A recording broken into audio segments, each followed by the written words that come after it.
আমার আসলে সত্যি কথা বলতে আমি ভেবেছিলাম যে সবাই হয়তো ভুলে যাচ্ছে আমরা যে স্যাক্রিফাইসটা করলাম, বাট আজকের এই রিঅ্যাকশন দেখে আমার কাছে মনে হচ্ছে যে না, বাঙালি ভুলেনি তাদের সাথে কি অত্যাচার। আপনার ইন্সপিরেশন কে আপনার আম্মু? অ্যাকচুয়ালি আম্মি যে আমাদেরকে সবসময় এভাবেই বড় করেছে যে হচ্ছে গিয়ে অন্যায়ের বিরুদ্ধে সবসময় আমাদেরকে লড়াই করার জন্য একদম সবসময় ফুল সাপোর্ট দিয়েছে। এন্ড আমাদেরকে জন্মের অংশীদার হিসাবে জি আজকের এই পটভূমিতে, এই আজকের রাতের এই পটভূমিতে আপনার নিজস্ব মনের সক্রিয়তাটা কতখানি? অনেক। বলবেন কি? I am proud to be a Bangali. আর হচ্ছে গিয়ে আমার কাছে এখন মনে হচ্ছে যে না, আমরা কেউ ভুলিনি যে হচ্ছে এতগুলো যে প্রাণ গেল। আমার কাছে মনে হচ্ছে যে আমি তো ছিলাম, আমি হচ্ছে একদম মনে প্রাণে পুরা প্রথম দিন থেকে একদম লাস্ট পর্যন্ত। আমি আর আমার আম্মি 3 তারিখেও যাই গণঅভ্যুত্থানে, ইভেন আমরা 18 তারিখেও ছিলাম যেদিন অনেক হচ্ছে মারামারি হয়। এন্ড বাসা থেকেও প্রেশার ছিল, বাট আমার আম্মি মানে মাইন্ড ব্লোয়িং সাপোর্ট দিয়েছে দেশের জন্য, আমার জন্য। এন্ড অন্যায়ের বিরুদ্ধে আমরা সবসময় লড়াই করি আলহামদুলিল্লাহ। আমাদের দেশে আমাদের পতাকার নিচে আমাদের সন্তানদেরকে যে এভাবে মারা হবে, এটা আসলে এটা কল্পনা অতীত, এটা কল্পনাই করা যায় না।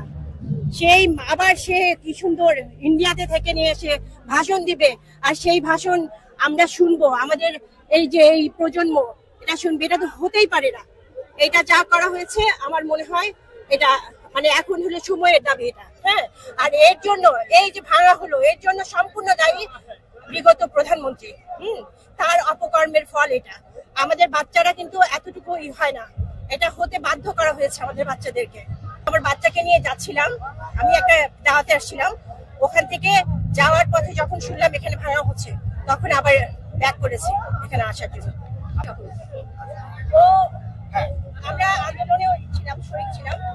আমরা যখন আন্দোলন হয় 5 আগস্ট, আমি আমার বাচ্চাকে নিয়ে বাসা থেকে বলতাম যে বাসা থেকে বলছি যে ওদেরকে ইয়েতে নিয়ে যাচ্ছি, প্রাইভেট পড়তে নিয়ে যাচ্ছি, কিন্তু আমরা যেতাম আন্দোলনে। ভাইরাল হয়েছিল, আর জাজিরাতেও গিয়েছিল ওর ছবি। হ্যাঁ, তখন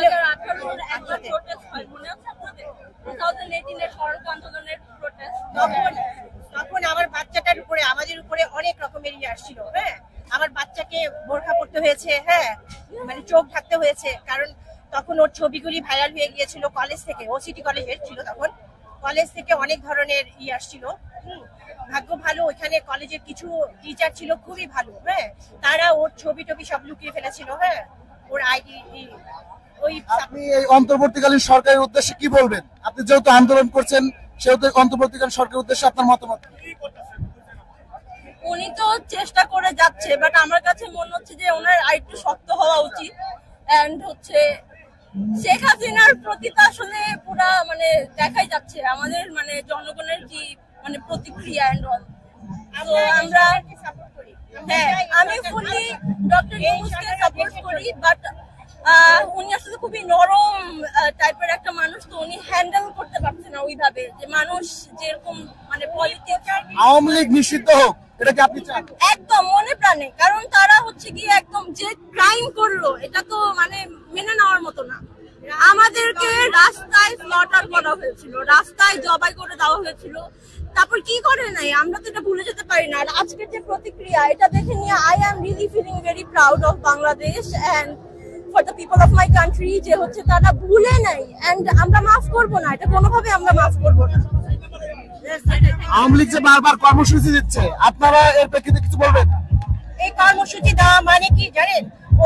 ওদের অপরাধ স্বীকার করা না। হ্যাঁ, অপরাধী যখন একই কাজ বারবার করে যায়, হ্যাঁ, সেটা হচ্ছে কি অনেক সময় আমরা বলি ভুল করেছে, ভুল না, এটা অপরাধীর সৃষ্টি হয়, ভুল বারবার করা যায় না। হ্যাঁ, তারা রাজনীতিক দল ছিল। হ্যাঁ, আমাদের মুজিব, উনি একটা দেশের একজন নেতা ছিলেন। হ্যাঁ, ওনাদের এই আওয়ামী লীগ একটা প্রাচীন অনেক আগের থেকে তাদের, কিন্তু ওরা সেইটা রাখে নাই। গণতন্ত্রকে হত্যা করেছে এই আওয়ামী লীগ। হ্যাঁ, আমরা গণতন্ত্র চেয়েছি, কিন্তু গণতন্ত্রের হত্যাকারী হচ্ছে এই আওয়ামী লীগ। হ্যাঁ, এখন সেই আওয়ামী লীগ যদি আবার ফিরে আসে, তারা আবার আগের রূপই নিবে। আমরা চাই না বারবার এই দেশের রক্ত ঝরুক, বারবার এই দেশের তরুণরা অন্যায়ের বিরুদ্ধে রুখবে, কিন্তু বারবার অপকর্ম করে যাবে, এটা আমরা চাই না। আর জেলা ফরিদপুর কলমারী উপজেলা, আমি ধানমন্ডি 32 লেকচার ক্লাস বোর্ডে আইএলটিএস এর প্রিপারেশন প্রস্তুতি নিচ্ছি আর কি। আপনি এখানে কেন আসছেন? আমি এখানে আসছি স্বৈরাচার হাসিনার যে বাসভবন আছে, এমনকি তার বাবা থাকতেন, এই শেখ কামাল থাকতো, ওই বাড়িটাকে এমন ভাবে উপস্থাপন করছে যে মুখে ভাষার বাইরে, যে আমি ভাষায় বলতে পারবো না যে ওই বাড়িটাতে কি করছে। বুঝতেই তো পারছেন, আপনারা সবাই জানেন, অথবা ইতিহাসে অনেকে জানে না, কিন্তু আসলে এই কথাটা মুখে আমার বলতে লজ্জা লাগতেছে। এই কারণে আসছি, স্বৈরাচারের বাসভবন আগুন ধরানো বা ভাঙচুর সবকিছুই হচ্ছে। এই বৈষম্য বিরোধী ছাত্র আন্দোলনে যারা ছিল তারা এবং জাতীয়তাবাদী ছাত্র দল, ছাত্র শিবির সকলে এখানে আছে। সাধারণ জনগণ, মানে বাংলাদেশের সকল জনগণে আর কি আছে এখানে জড়িত আর কি। এই আপনি এখানে কে কে আসছেন? আমি আসছি, আমার ফ্রেন্ড আসছে, আমার এক ভাই আসছে, মানে আমাদের টোটাল ম্যাচের যত ভাই বেড়াতে আছে আমরা সকলে এখানে আসছি। আপাতত আমি আর আমার ভাই আছি এখানে।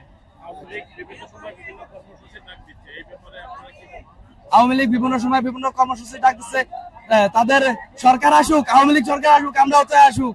আসার পরে দেখা যাক কি হয়। স্বৈরাচার আসলে পরে দেশে তো ভালো হবে, ও ফাঁসিতে ঝুলবে, ফাঁসিতে ঝুলানো, তোমার ফাঁসি দেওয়া। এখানে আসার পরে আসলে আপনার অনুভূতি কেমন? আপনি কি মানে কি মানে অনুভূতিটা কেমন? অনুভূতিটা অনেক ভালো, কারণ 5 তারিখ মানে ভাই আনন্দের দিন।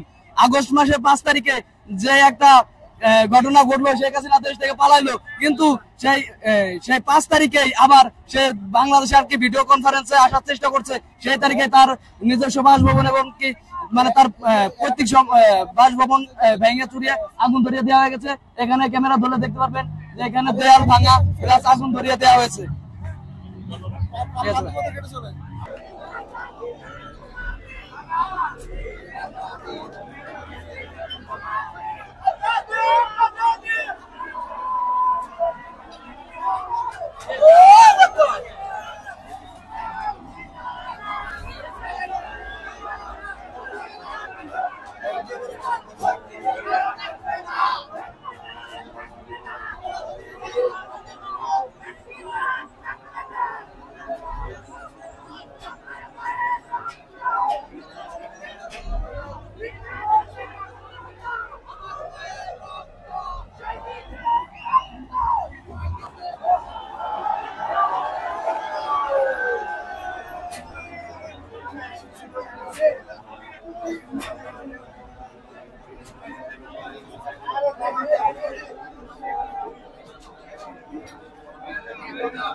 এই ভাই বেরোন, কিন্তু বেরোন।